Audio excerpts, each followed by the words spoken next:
Assalamualaikum warahmatullahi wabarakatuh. Selamat malam Jombang. Selamat pagi Indonesia. Yap, semangat dong. Iya, semangat ini.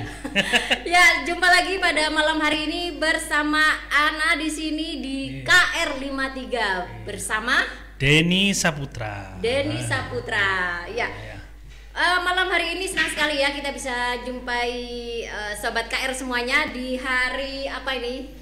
Selasa ya, Selasa Mbak. Selasa 30 November di Iya, penghujung. di penghujung tanggal November. Tanggal 2 ini biasanya. Waktunya gajian biasanya. Oh, waktunya gajian. Yang gajian, Mas. Yang gajian. Yang nggak gajian nggak ada bedanya. Sampai gajian atau enggak, Mbak? Nggak ada. Tapi tetap bahagia. Yang penting sehat ya. Iya. Nah, sobat KR53, buat sobat KR53 yang ingin memantau acara kita bisa langsung ya lihat live Facebook kita di @KR53broadcast ya. Dan pada malam hari ini bagaimana kabarnya Mas Denny? Alhamdulillah sehat. Alhamdulillah Mbak. sehat. Sama gimana Mbak kabarnya? Baik juga walaupun kemarin agak ada tragedi kena tumpahan minyak panas. Oh. Ya, tapi alhamdulillah sudah sehat. Sudah sehat, Mbak ya. Iya. Alhamdulillah. Ya, perlu informasi ya buat yang ada di luar kota Jombang. Malam hari ini Jombang dingin karena diguyur hujan sejak jam berapa tadi Mas Dini hujan? Kalau saya dari jam 3 kalau. Jam 3 ya.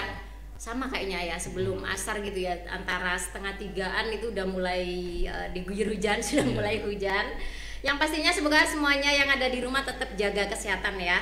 Oke. Pada malam hari ini kita akan bahas tentang parenting. Iya, Mbak abot ya Mas ya.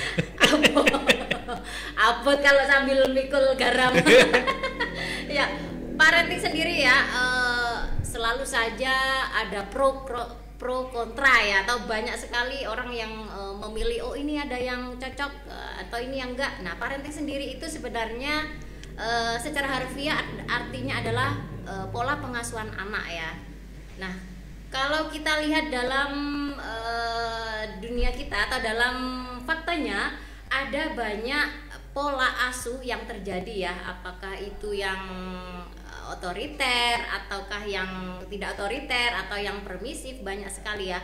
Nah, menurut dari apa itu apa ya? American Psychological Association, parenting orang tua ini sebenarnya memiliki 3 tujuan ya, yaitu memastikan keselamatan dan kesehatan anak, kemudian mempersiapkan anak ya untuk menjalani masa depannya itu seperti apa, dan yang ketiga adalah mewariskan nilai-nilai culture atau budaya ya yang telah ada sejak nenek moyang. Nenek moyang atau tradisi keluarganya. Tradisi keluarganya. Nah, misalnya dari Jawa, kemudian dari Madura mungkin memiliki culture yang berbeda-beda ya. Nah, disitulah biasanya orang tua menerapkan atau memberikan budaya itu kepada anaknya. Benar, nah, benar. kalau Mas Denny sendiri melihat pola dari parenting ini ada apa saja sih, Mas? Biasanya kalau yang Mas Denny lihat di sekitar. Oh iya, kalau saya pribadi sih Mbak, karena saya sendiri tidak mengerti secara teoritisnya ya. Kalau di kalau di tradisi saya pasti namanya mengasuh anak itu pasti ada tradisi dan sistemnya masing-masing. Jadi nggak bisa dipatokkan dengan sistem dan teori yang berkembang di ilmu psikologi. Kalau sama saya sih anak itu boleh bebas mau ngapain aja, yang asalkan bertanggung jawab. Bertanggung jawab. Kalau di tempat saya ada sedikit perbedaannya, boleh mau jadi apa aja, asal kudu bisa berdagang. Oh, ini untuk ini ya, Untuk culture daerah. culture daerah. Daerah mana ini? Padang. Padang ya, Sumatera. Sumatera. Iya, Sumatera ya, bener ya. Ya. Lupa. Lupa ini, gara-gara parenting ini. Ya, tapi ada nggak misalnya yang semacam otoriter itu, pernah nggak Mas Denny menjumpai tetangga atau? Oh sering. Oh, sering kalau ya? kayak gitu sering Mbak. Kalau dalam ilmu teorinya sebut mungkin tiger parenting atau push parenting yang tiger berarti macan dong. Iya. Seperti macan. Penggabungan antara otoriter dengan kedisiplinan yang ketat.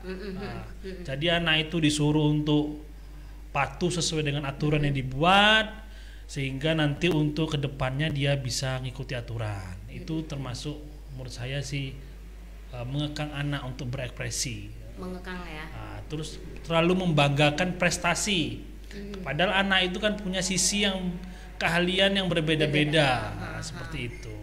Atau mungkin kita lihat ya, nggak semuanya ya, sekali lagi. Misalnya di para orang tua yang basicnya militer atau ya itulah, di backgroundnya seperti itu, biasanya anaknya juga dididik untuk sangat disiplin ya. Nah, memang tidak semuanya, tapi kebanyakan seperti itu. Benar gak sih Mas Denny? Iya benar. Benar ya. Dulu Mbak, tapi kalau saya lihat sekarang udah beda Mbak. Udah beda. Apalagi kan sekarang generasi Z yang mau nggak mau harus ada perubahan bagaimana cara merawat anak gitu loh. Tapi juga mungkin perkembangan zaman teknologi ini juga ya. Iya. Sehingga anak lebih banyak sumber, sehingga sama orang tuanya mungkin nggak hanya nurut tapi punya referensi lain. Iya, punya gitu referensi lain. Lebih cerdas anaknya. Iya, jadi kalau orang tua ini ya Mas ini, kalau orang tua nggak melek teknologi, kayaknya lama-lama bisa dibohongi. Lama-lama dibohongi. Yang melek teknologi aja sering dibohongin.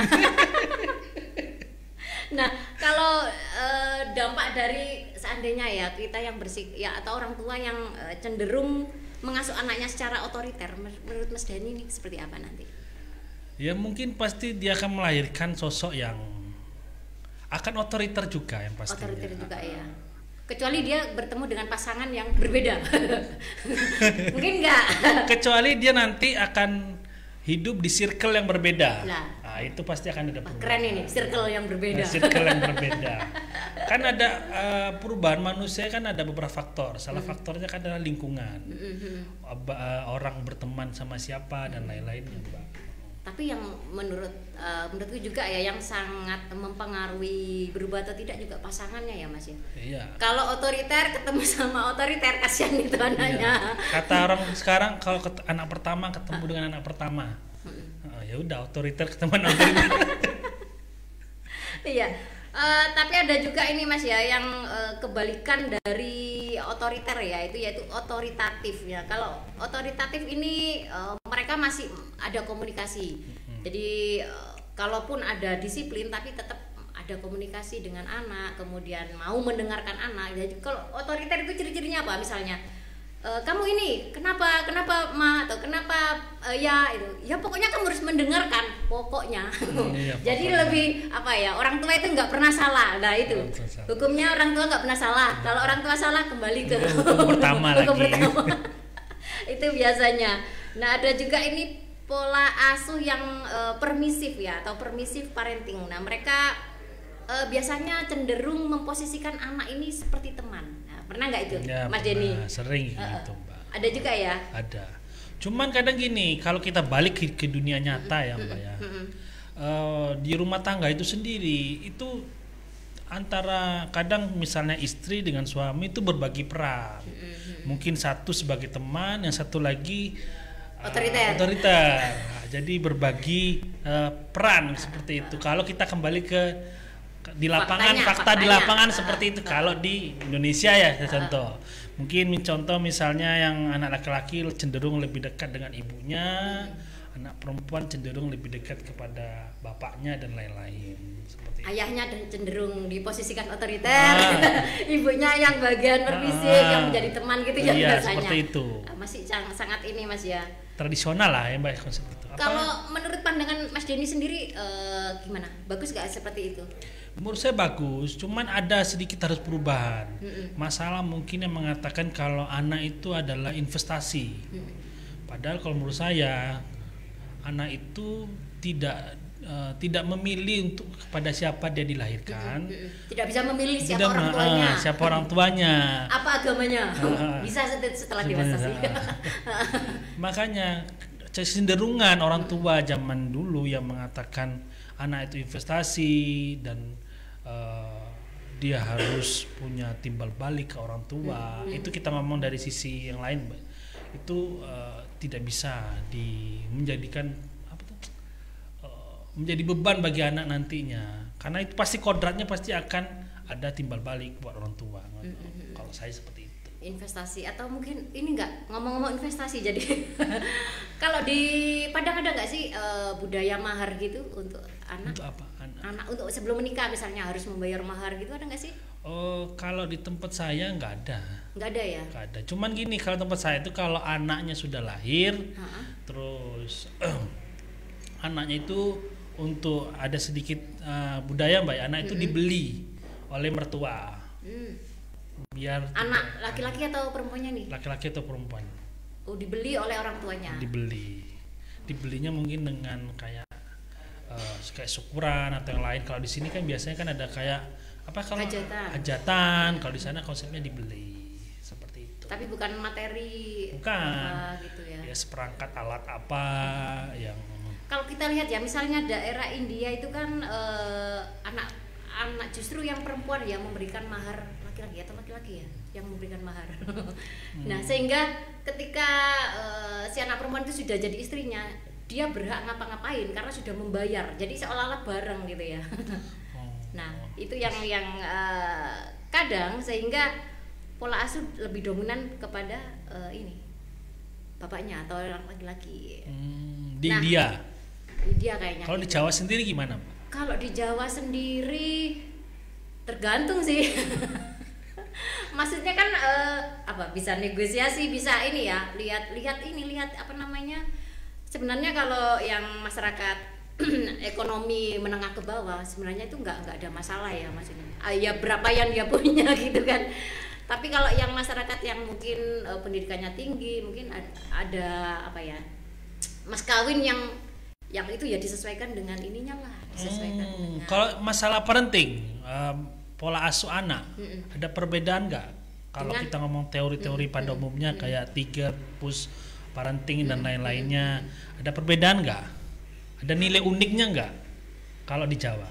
Kalau di Jawa gimana? Jawa Timur ya, Jombang ini kan menurutku apa ya? Ya bisa perpaduan semuanya sih mas, tergantung kembali lagi background dari keluarganya. Misalnya apakah backgroundnya dia dari dokter, dari militer atau dari masyarakat biasa, itu nanti akan mempengaruhi dia pola asuh seperti apa. Keunikan yang berbeda dengan teori ada? Keunikannya ya kembali lagi kontekstualnya. Apakah dia misalnya kalau dia petani, mungkin dia memiliki apa ya, kebanyakan nih mas, kalau petani misalnya, ketika dia jadi petani dia tidak ingin anaknya untuk jadi petani. Akhirnya pada ke kota. Yang bangun desa nggak ada. Mungkin itu yang tapi juga ada apa ya namanya, lokal wisdom, apa namanya, lokal wisdom itu apa sih? Kearifan lokal. Nah kearifan lokal yang itu tergantung daerahnya masing-masing. Misalnya di Jawa itu lebih apa namanya, lebih lemah lembut atau lebih ramah, lebih sopan pada orang tua kayak gitu kan. Itu yang kalau kita datang ke orang tua cium tangan, biasanya di culture itu yang budaya ramah itu lebih kental kalau menurutku. Beda kan kalau di daerah lain. Nah kalau di Mas Jenny sendiri gimana? Apanya? Oh iya, salam dulu mbak. Iya sudah ditegur ini sama Pak PMD-nya sudah ngobrol. Ya kita mau salam siapa dulu ini? Ada siapa ya yang mau disalami? Oke, ada Aan lagi disapa ya. Aan Ansori nih mas, salah satu Gus Durian dan juga apa ini banyak sekali ya jihad jaringan Islam anti diskriminasi. Nah kalau dia sendiri ya, kalau aku lihat dia memiliki pola asuh yang cenderung menjadi teman, jadi kayak ngobrol. Jadi antara dia dan anaknya itu seperti teman. Jadi kenapa ketika aku tanya itu mempermudah dia untuk mengetahui aktivitas anak gitu ya. Aktivitas, dan dia tahu anak merasa nyaman, merasa tidak akan dihakimi ketika bercerita sesuatu yang baik atau sesuatu yang buruk. Beda kalau yang otoriter. Nah ini ya sisinya. Kalau otoriter, jangankan mau curhat, baru kamu harus gini, mau kenapa sih, sudah langsung. Iya, baru mau pulang aja udah langsung kamar gitu mbak. Iya. Misalnya kenapa kok terlambat, belum masih alasan, sudah langsung enggak. Itu yang kenapa misalnya Aan ini memilih yang model permisif ya, atau yang cenderung komunikasi dan seperti teman.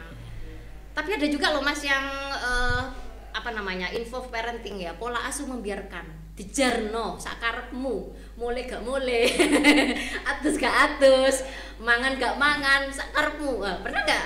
Pernah gitu. Ada beberapa Ada juga ya. gitu. Kenapa coba biasanya kayak gitu? Ya, bisa mungkin pemikiran orang tuanya atau bisa faktor broken home. Ya bisa, benar-benar. Atau kesibukan ya. Kesibukan orang Jadi tua. cuman komunikasi, kamu butuh apa, kasih uang, tapi sudah nggak mau tahu dia anaknya ngapain. Kalau sampai sendiri gimana Mbak? Sampai kan sama-sama sibuk, Cak Asim sibuk, jenengan sibuk. Enggak sih, sibuk masak. Maksudnya Sibuk punya masak. aktivitas profesi gitu loh. Gimana kira-kira kalau pola asuhnya? Mungkin bisa jadi pelajaran bagi saya yang anaknya masih kecil. Kalau kita sebenarnya perpaduan, jadi kita lihat konteksnya atau aduh ada yang gabung nih.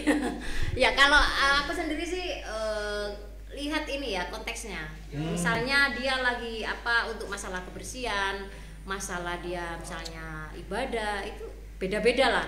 Ada kalanya kita otoriter, maksudnya ya, hal yang prinsip yang nggak boleh dilanggar misalnya. Gitu. Ada kalanya kita agak apa ya, masih kompromi, kita maksudnya otoriter tapi kita menjelaskan kenapa kita lakukan A karena ini dek, gitu jelaskan. Atau ada kalanya kita membiarkan. Jadi ketika ada kalanya ya anakku misalnya daring males, Bu aku tuh males capek, ya udah biarkan dulu. Nanti kalau sudah lama ada WA dari gurunya, kita kasih tahu ini. Dia akhirnya terus gimana Bu? Akhirnya dia yang mendekatnya. Jadi ada kalanya kalau Pak Sim sendiri sih biasanya udah biarkan dulu sampai dia nanti merasa belajar itu perlu. Gitu. Ada yang sudah komen ini. Di live ini ada Ki Jamong Liman. Ya, selamat malam Ki Jamong Liman ya. Salam dari Banyuwangi. Ada Bung Hasim, Cak Anas, Cak Pri dan Rosdi. Oh ya, mereka lagi ngumpul di sana ya. Bukannya ke Surabaya? Roadshow dari Surabaya ke Banyuwangi. Sangar. Dia mungkin nyari ini Mas, nyari inspirasi baru untuk KR ya. Bung Hasim sama Bung Pri. Ya selamat malam ya, yang saat ini mungkin lagi ketemu sama Ki Jamong Liman. Ki Jamong Liman alias Cak Pri nanti. Capri kah? Aku malah baru nyambung ini. Ya kalau yang ada yang mau disalami siapa lagi nih Mas Kalau Dedi? saya titip salam buat keluarga di rumah. Keluarga di rumah. Ada dua ya si kecil. Ada dua. Yang besar usia berapa? Yang besar usia 18 bulan. 1,5 tahun ya. Sudah mulai bisa diajak. Bisa diajak komunikasi. ngobrol, bisa. Oh, Sudah bisa, mulai. ya. Yang kecil baru sebulan baru kayaknya Mbak. Belum bisa itu. Tapi kalau kita lihat ya Mas Denny, dari usia anak ini juga mempengaruhi pola asuh kita. Iya benar nggak Mbak. sih? Benar Kalau Mbak. Misalnya ketika dia masih balita, kemudian dia beranjak SD, SMP, SMA, tentu kan kita, kalau aku sendiri sih kayaknya nggak bisa menerapkan satu pola gitu kan. Misalnya anak balita, mungkin kita lebih cenderung memaafkan, membiarkan, mengikuti apa kemauannya. Biasanya kan gitu. Kalau Mas Dedi sendiri maunya seperti apa coba? Malah ini Mbak, puncak emasnya anak itu kan di usia masih balita. Pengembangan otaknya. Makanya kan ini ada kayak roadshow di TED Talk itu kan yang mengatakan Ciluba itu bisa merubah masa depan perilaku anak ke depan. Jadi bermain kepada anak pada saat masih bayi itu, baik orang tua laki-laki maupun perempuan, itu dapat mempengaruhi karakternya masa depan, seperti itu. Jadi sesibuk apapun di masa itu sebaiknya luangkan waktu untuk bermain, Mbak. Dan saya lihat cenderung kan sekarang mungkin karena faktor terlalu sibuk, ibu rumah tangga, terus mengerjakan di rumah, anak-anak itu kan cenderung dikasih handphone. Jadi salah satu solusinya handphone aja itu Mbak, termasuk secara teori dan kesehatan medis itu berbahaya. Benar sih, benar sekali. Benar sekali kan itu. Faktanya ya masa sering terjadi. Terkadang memang ada situasi yang memang yang kita tidak bisa memantau atau mengawasi anak ini 24 jam. Ya. Kalau seandainya nih Mas Denny anaknya sudah usia remaja lah, berapa ya, belasan tahun, kira-kira pola asuh apa sih yang ingin diterapkan untuk anak? Cowok apa tuh cewek anaknya? Cowok keduanya Mbak. Yang pertama? Cowok. Cowok-cowok? Iya, kedua ya? juga cowok. Yang sama seperti orang tua pada umumnya Mbak, memberikan kebebasan, cuman ada batasan-batasan prinsip yang tidak boleh dilanggar, dan ada nilai-nilai budaya, kultur keluarga yang harus tetap terjalan. Kalau saya memang kulturnya simple, monggo mau jadi apa aja, yang penting ilmu berdagang itu harus ada. Karena kan kalau orang tua saya bilang gini, terserah mau profesi apa aja, yang penting harus bisa dagang. Makanya dari kecil. Tanya nggak kenapa kok begitu? Ada filsafatnya nggak? Ada. Apa Karena masa depan nggak ada yang tahu. Jadi kalau kita misalnya kerja nggak dapat, di luar nggak dapat dan lain nggak dapat, kita bisa langsung banting setir ke dagang. Seperti itu sih teori orang dulu kayak gitu kalau saya Mbak. Makanya saya dipaksa dari TK itu sudah dipasrai jaga satu toko sampai SD. TK. Ini pelanggaran hak anak ini. Di bawah umur kan. Ini kalau kedengaran teman-teman. Jadi saya bagian kasir, itu ada karyawan, saya duduk situ nusui uang. Itu TK dulu itu.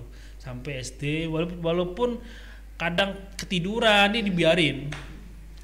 Seperti itu. Kalau yang melihat Komnas Anak ini adalah pelanggaran. Tapi kalau yang melihat orang tua mungkin ini adalah pembelajaran anak untuk mandiri, untuk yang itu tadi ya, berdagang itu ya, mengenalkan sejak dini. Tapi Mas Denny ini juga ini apa namanya, salah satu keluarga yang unik ya, karena ada dua budaya di situ kan. Iya. Nah, kalau untuk menyikapi misalnya dari bahasa aja, pernah nggak Mas Denny berpikiran untuk mengajarkan bahasa Padang misalnya kepada anak? Iya, kalau bahasa wajib Mbak ya. Wajib ya. Bahasa Jawa juga wajib diketahui karena kan ada dua budaya yang masuk. Bahasa Indonesia, yaitu yang mungkin ketika kaget itu ketika budaya pola asuh anak, tanda konteks kultur budaya mungkin dari segi hajatan, syukuran dan lain-lain kan berbeda. Iya.